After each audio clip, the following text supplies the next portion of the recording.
Hello बच्चों। तो present video lecture के अंदर हम चैप्टर नंबर 6 थर्मोडायनेमिक्स स्टैंडर्ड 11 का पार्ट 2 डिस्कस करने वाले हैं। हम लोग कुछ बेसिक टर्मिनोलॉजीज को समझ रहे थे। उस टर्मिनोलॉजीज में आपका जो नेक्स्ट टर्मिनोलॉजी है वो है extensive and intensive properties.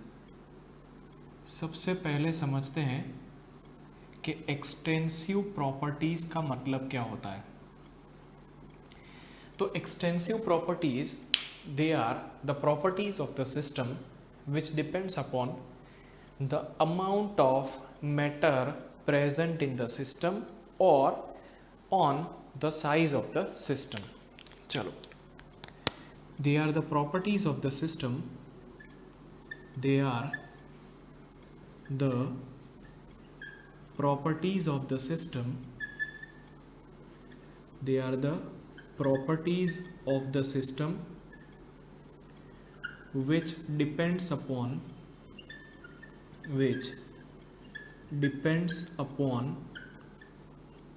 the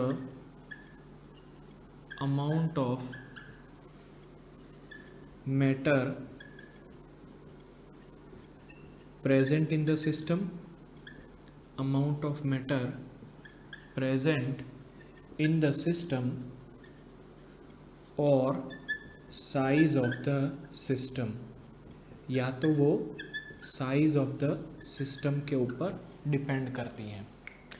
तो ऐसी प्रॉपर्टीज जो अमाउंट ऑफ मैटर प्रेजेंट के ऊपर डिपेंड करती है। जैसे मेरा मास जो है वो किस पर डिपेंड करेगा, मेरे अंदर कितना मैटर प्रेजेंट है उसके ऊपर। मेरा वॉल्यूम, बड़ी सिंपल सी बात है कि मेरा वॉल्यूम जो है वो मेरे अंदर कितना मैटर प्रेजेंट है उसके ऊपर डिपेंड करेगा। तो इसका एग्जाम्पल हम लोग लिख सकते हैं कि भैया मास और वॉल्यूम, ठीक है, ये जो है ना वो ऐसी प्रॉपर्टीज़ है, सरफेस टेंशन भी आ सकता है, जो अमाउंट ऑफ मैटर या साइज ऑफ द सिस्टम के ऊपर डिपेंड करती है। अब उसका जस्ट ऑपोजिट प्रॉपर्टी जो है उसको हम बोलते हैं इंटेंसिव प्रॉपर्टीज़। Intensive properties. तो जो इंटेंसिव प्रॉपर्टीज हैं वो सिस्टम की ऐसी प्रॉपर्टीज हैं जो अमाउंट ऑफ मैटर प्रेजेंट के ऊपर डिपेंड नहीं करती है, ठीक है। The properties of the system, they are the properties of the system which do not depend on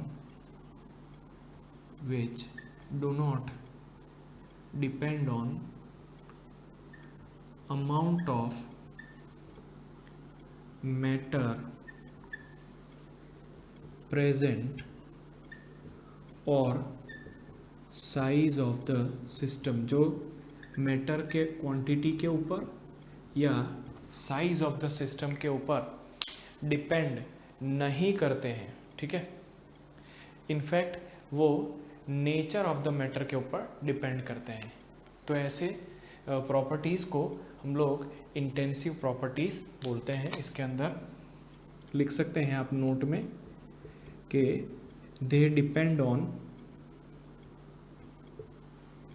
nature of matter present, के कौन से टाइप का मैटर प्रेजेंट है सिस्टम के अंदर उसके ऊपर डिपेंड करता है।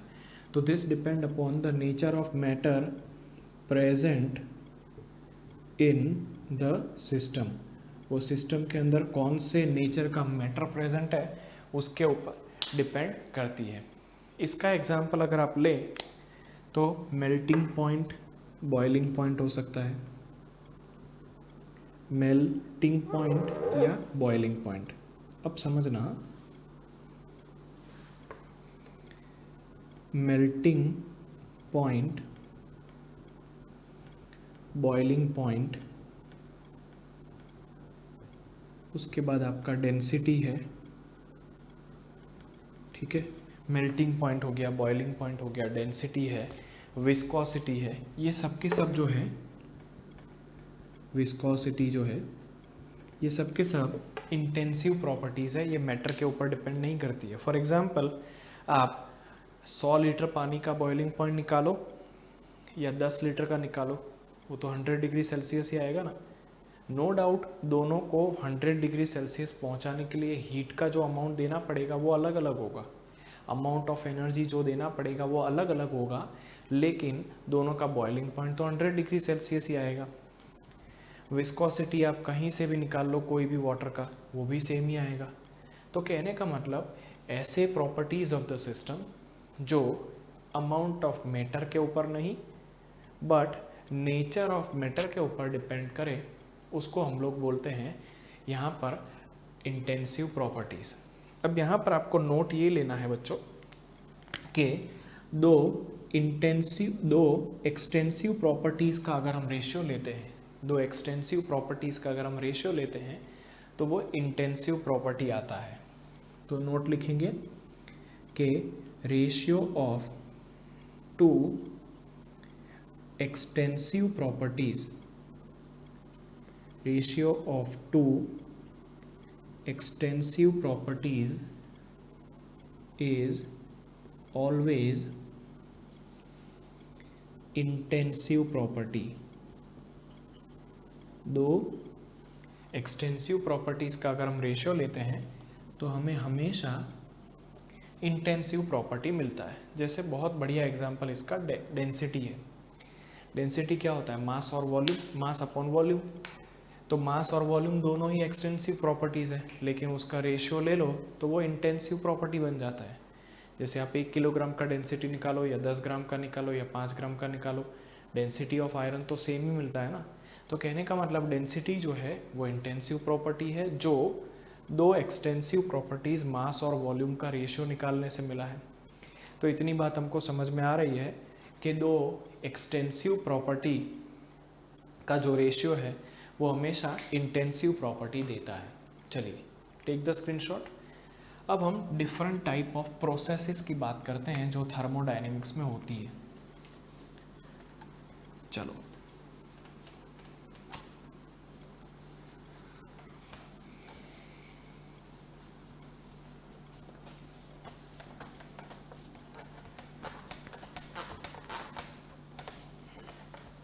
different type of processes in thermodynamics.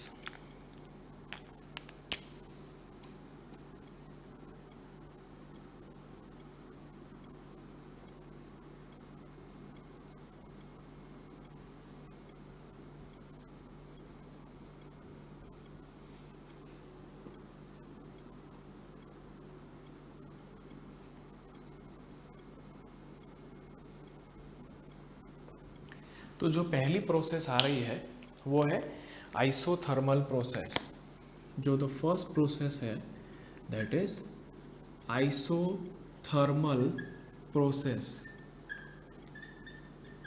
तो आइसोथर्मल प्रोसेस के अंदर आपका टेम्परेचर जो है वो ओवरऑल कांस्टेंट रहेगा। तो हम बोल सकते हैं कि delta T is equal to 0। Definition में क्या लिखेंगे? तो डेफिनेशन में आपका आएगा if during the process, process क्या है वो आप समझते हो, सिस्टम एक फेज में से दूसरे फेज में, एक स्टेट में से दूसरे स्टेट में जा रही हो तो उसको प्रोसेस बोला जाता है। If during any process temperature, if any process के दौरान temperature of the system remains constant, अगर किसी प्रोसेस के दौरान temperature of the system remains constant then such a process is known as isothermal process। याद रखो आइसोथर्मल प्रोसेस के लिए आपका डेल्टा टी जो है वो ऑलवेज 0 होता है। उसके बाद सेकेंड जो प्रोसेस है वो है आइसो का मतलब आपको समझना है सेम, आइसो मतलब सेम, थर्मल मतलब यहाँ पर आप टेम्परेचर की बात कर रहे हो। जो सेकेंड प्रोसेस है वो है आपका आइसोबारिक प्रोसेस। आइसोबारिक प्रोसेस तो ऐसी प्रोसेस जिसके अंदर pressure of the system same रहता हो उसको हम लोग आइसोबारिक प्रोसेस बोलते हैं। आइसोबारिक प्रोसेस के लिए प्रेशर जो है वो सेम रहता है, डेल्टा पी जीरो होगा। If during any process pressure of the system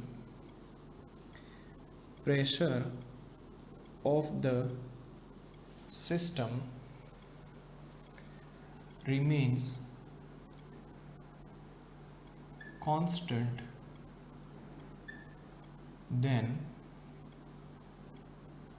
the process is known as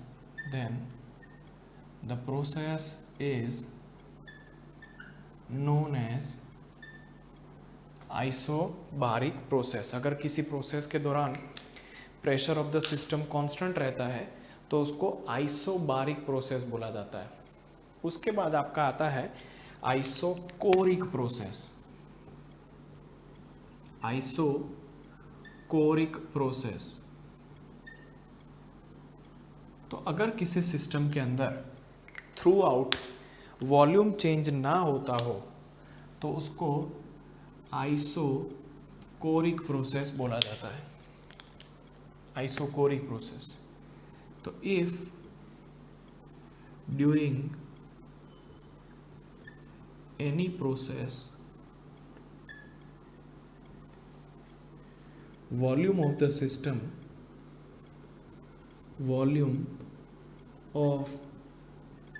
the system remains constant, अगर किसी सिस्टम के अंदर प्रोसेस के दौरान वॉल्यूम कांस्टेंट रहता हो तो ऐसी प्रोसेस को हम लोग बोलते हैं आइसोकोरिक प्रोसेस। जो फोर्थ एंड लास्ट प्रोसेस है वो है आपका एडियाबेटिक प्रोसेस। अब ये थोड़ा सा अलग हो गया, सब जगह पे आइसो चल रहा था, यहाँ पर आपका एडियाबेटिक हो गया। तो अगर किसी प्रोसेस के दौरान हीट एनर्जी सिस्टम और सराउंडिंग के बीच में एक्सचेंज नहीं होती हो तो उसको एडियाबेटिक बोलते हैं। ठीक है, उसको एडियाबेटिक प्रोसेस बोलते हैं। तो इफ नो हीट इज, यहाँ पर Q इज इक्वल टू 0। देखो बच्चों, मैंने यहाँ पे ना डेल्टा नहीं लगाया है आगे, क्यों? क्योंकि यहाँ पर जो हीट है वो आपका पाथ फंक्शन है, वो चेंजेस के ऊपर डिपेंड नहीं करता है, वो पाथ फॉलोड के ऊपर डिपेंड करता है। ठीक है, तो देखो यहाँ पर if no heat is exchanged between system and surrounding, अगर सिस्टम और सराउंडिंग के बीच में कोई भी हीट एक्सचेंज नहीं होती है, if no heat is exchange between system and surrounding, then the process is known as adiabatic process. Then the process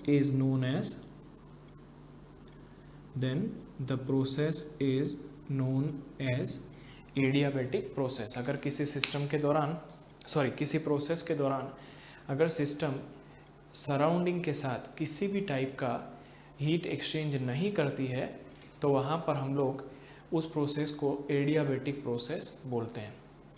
अब हम दो और प्रोसेसेस के बारे में समझ लेते हैं जिसका नाम है रिवर्सिबल प्रोसेस और irreversible process. Before that take the screenshot.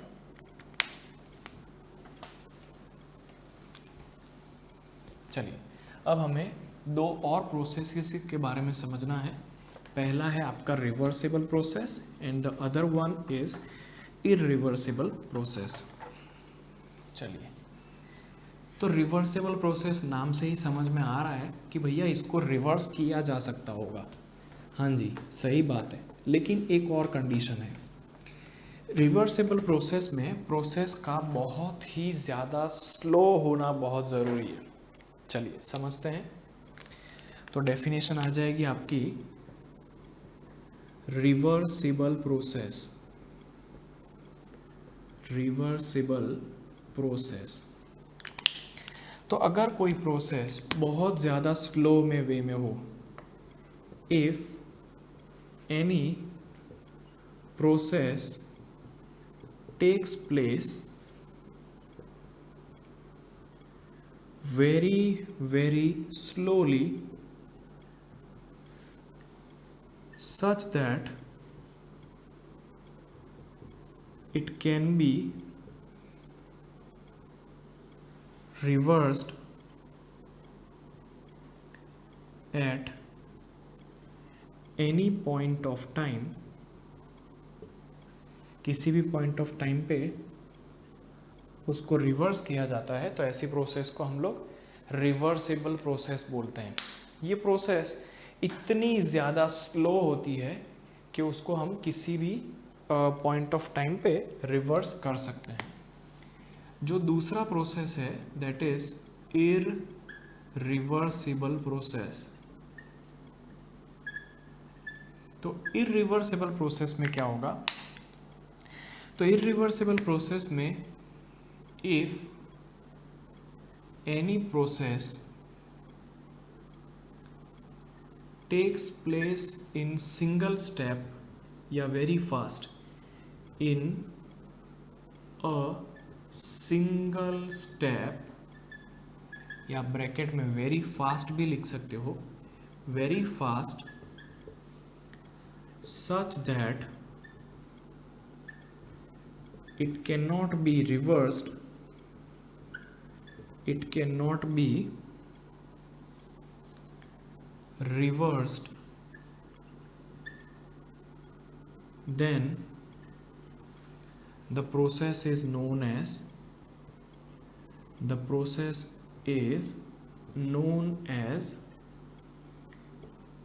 irreversible process। अब समझना, इसको एक बहुत ही अच्छे एग्जाम्पल की मदद से मैं आपको समझा रहा हूँ कि भैया रिवर्सिबल प्रोसेस और इररिवर्सिबल प्रोसेस के बीच में क्या डिफरेंस है। सपोज करो आप एक बलून ले रहे हो, आपने एक बलून को अच्छे से एयर भर के गांठ बांध करके तैयार रखा है।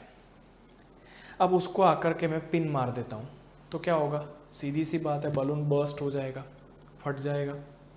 तो यहाँ पर जो प्रोसेस हुई वो बहुत ही ज़्यादा फास्ट हुई, सिंगल स्टेप में हो गई।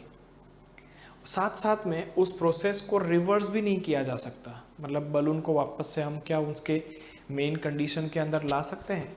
The answer is no. तो ऐसी प्रोसेस को हम लोग बोलते हैं इररिवर्सिबल प्रोसेस। अब उसको ही रिवर्सिबल के साथ कंपेयर करना हो तो क्या करो?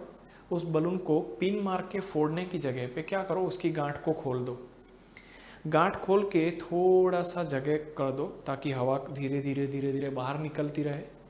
तो हवा जो धीरे धीरे बाहर निकलती रहेगी वो आपकी रिवर्सिबल प्रोसेस का एग्जाम्पल हो जाएगा। यहाँ पर जो प्रोसेस ऑफ हवा निकलना है वो बहुत स्लो हो रहा है और किसी भी पॉइंट ऑफ टाइम पे आप उसको रिवर्स कर सकते हो। आप उसके अंदर वापस से हवा डाल दो तो वो वापस इनिशियल स्टेट में आ जाएगी। तो ऐसी प्रोसेस को हम लोग बोलते हैं रिवर्सिबल प्रोसेस। ठीक है, तो यहाँ पर आपकी कुछ इम्पॉर्टेंट टर्मिनोलॉजीज जो है वो ख़त्म होती है, बराबर। अब यहाँ पर हम आगे बढ़ने से पहले जीरोथ लॉ ऑफ थर्मोडायनेमिक्स पढ़ लेते हैं। बहुत ही आसान है ये। दो बॉडीज जब म्यूचुअली एक दूसरे के साथ थर्मल इक्विलिब्रियम में हो और उनको थर्ड बॉडी के साथ इक्विलिब्रियम में रखा जाए तो क्या होता है उसके बारे में बताता है वापस। सपोज करो कि आपके पास दो बॉडीज हैं ए और बी जो थर्मल इक्विलिब्रियम में है किसी बॉडी सी के साथ। चलो मैं फिगर ड्रॉ कर देता हूं तो आपको एकदम परफेक्ट आइडिया आ जाएगा। टाइटल दे दें पहले, title zeroth law of thermo, इसको मिटा देता हूं।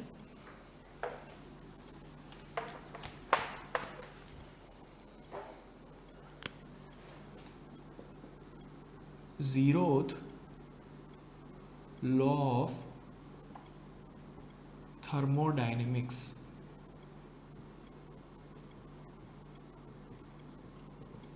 तो यहाँ पर हम लोग फिगर ड्रॉ कर लेते हैं। सबसे पहले हमारे पास 3 बॉडीज हैं। जो फर्स्ट बॉडी है दैट इज ए, उसके बाद हमारे पास एक सेकेंड बॉडी है, इसको हम लोग बोल देते हैं बी। तो this is your first body A, इसको बोल देते हैं B, and you have got another body which is C. तो this 3 bodies are there. Now imagine कि these 2 bodies are in thermal equilibrium with this C. So what I would be doing is I would be representing this body like this. तो यहाँ पर जो third body है वो इसके साथ equilibrium पे है, वो इस थर्ड बॉडी C के साथ इक्विलिब्रियम पे है। These 2 bodies A and B are in thermal equilibrium separately. Obviously these 2 bodies A and B are in thermal equilibrium separately with C. वो अलग अलग तरीके से thermal equilibrium में है C के साथ। These 2 bodies A and B are in thermal equilibrium separately, अलग अलग तरीके से with C. thermal equilibrium का मतलब क्या हो गया? यहाँ से यहाँ तक किसी भी टाइप का एनर्जी का एक्सचेंज नहीं हो रहा है, यहाँ से यहाँ भी कोई भी टाइप का एनर्जी का एक्सचेंज नहीं हो रहा है। तो this 2 bodies A and B are in separately with thermal equilibrium, in thermal equilibrium with system C. This 2 bodies A and B are separately in thermal equilibrium with C. तो यहाँ पर हम स्टेटमेंट लिखेंगे कि जब 2 bodies A and B separately किसी third body C के साथ थर्मल इक्विलिब्रियम में होती हैं तो ए और बी भी थर्मल इक्विलिब्रियम में है। तो इसका मतलब क्या हुआ? सपोज करो कि 1, 2 और 3 है। जो फर्स्ट ब्रदर है वो थर्ड ब्रदर का भाई है, सेकेंड ब्रदर जो है वो थर्ड का भाई है। तो फर्स्ट और सेकेंड भी ब्रदर्स हुए ना, समझ में आ रहा है? फर्स्ट थर्ड, सेकेंड थर्ड, तो 1 और 2 भी सॉरी मैं उल्टा बोल गया। फर्स्ट और थर्ड जो है वो ब्रदर्स है, सेकेंड और थर्ड ब्रदर्स है, तो फर्स्ट और सेकेंड भी ब्रदर्स हुए। बहुत सिंपल सी बात है। तो हम लोग यहाँ पर स्टेटमेंट में लिखेंगे कि when 2 bodies A and B are in thermal equilibrium। Thermal equilibrium का मतलब है उसके बीच में कोई भी एनर्जी का एक्सचेंज नहीं होता है। आर इन थर्मल इक्विलिब्रियम, यहाँ पर हम लोग ब्रैकेट में लिखेंगे सेपरेटली, ये अलग अलग तरीके से उनके साथ थर्मल इक्विलिब्रियम में है। Are in thermal equilibrium separately with some body C, then A, B are also in thermal equilibrium। अगर ये दोनों बॉडीज A और B किसी थर्ड बॉडी C के साथ थर्मल इक्विलिब्रियम में है तो ए और बी भी एक दूसरे के साथ थर्मल इक्विलिब्रियम में है। चलो इसको थोड़ा सा सिंबॉलिकली लिखते हैं। तो देखो पहले क्या था, ए और सी एक दूसरे के साथ थर्मल इक्विलिब्रियम में थे, उसके बाद बी और सी एक दूसरे के साथ थर्मल इक्विलिब्रियम में थे, ए और सी, बी और सी। अब हम लोग लिख रहे हैं कि ए और बी भी एक दूसरे के साथ थर्मल इक्विलिब्रियम में बोले जाएंगे। क्लियर हो रहा है? तो this was all about the zeroth law of thermodynamics. अब इसके बाद हम लोग एक बहुत ही इंपॉर्टेंट टॉपिक की बात करने वाले हैं विच इज वर्क। इस वर्क को हम लोग 2 केसेस के अंदर डिस्कस करेंगे। पहला है इरिवर्सिबल एक्सपेंशन और दूसरा है रिवर्सिबल एक्सपेंशन। ठीक है, अब ये जो टॉपिक है वो कंटिन्यूएशन में नेक्स्ट वीडियो में ही लूँगा। तब तक के लिए इसको नोट कर लीजिए। Thank you.